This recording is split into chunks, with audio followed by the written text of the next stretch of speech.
Voalohantena amboresana ao anatin'izany dia ny zavatra izay mitsanga voaingana omaly tamboho tany amin'ny antrany Beravina sy Tsirono Mandidy. Nisy na mpiara-miasa namana izay tratra ny ataka filazana azy fanafihana tamin'izany lalantsana dia maty moa izy. Nisy paralelan'izay ray andro talohan'izay nisy ihany koa Antranakidy zato sy teo nisy ihany koa sy atao be ranomaso lalamoron-davy iny zany nisy ihany koa olana resaka fampitirana sy ny karazana izay nampatonga ny torista izay tsy maintsy miverina tsy afaka nandrosona ka ny moron-davy. Ny descente ny Tsiribiana izay mahasarika ny torista be da be indrindra raha tamin'izany statistika tamin'ny herintaona no resahana dia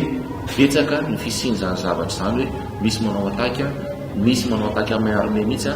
dia misy ny zavatra zany. Ny lalana makany amin'izay rehetra zany azo lazaina raha généralisena izy hoe ny lalana mihitsy izay makany amina site touristique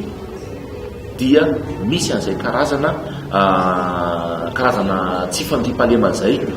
izay no nahatsarika anay reto izay tsy iza moa zany zay reto fa guide sy ny tour opérateur izay afaka miaraka aminay ihany koa izay ao anatin'ny sehatry ny tourisme, ao anatin'ny sehatry ny fizahantany. Tsy guide ihany fa misy tompona agence, misy mpiasana agence de voyage, misy chauffeur, izay olona rehetra acteur ao anatin'ny resaka ao anatin'ny sehatry ny fizahantany zany izao hitanareo eto zao solotena ihany reo fa raha izay tretra ny tonga eto ngamba tsy atao ny trano ity dia izay zavatra izay zany nahatonga an'ilay hoe andaontsika mba hisintona lakolosy kely fa efa tena tsy mety tsony ty tsy fandriam-pahalemana ty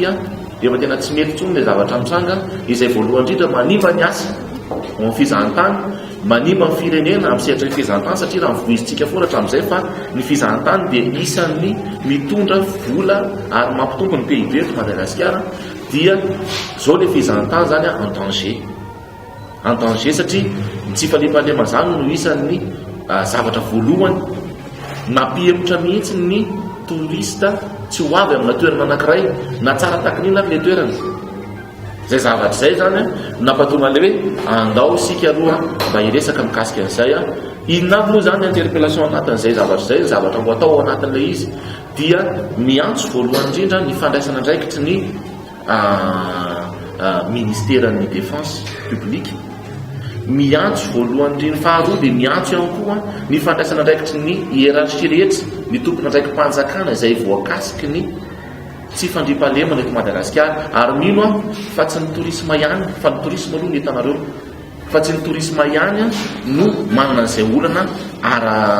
tsy fandriam-pahalemana izay fa misy sehatra hafa ihany koa izay voakasika ohatra hoe ny resaka artisanat izay mifandraika amin'ny resaka tourisme, ny resaka ao anatin'ny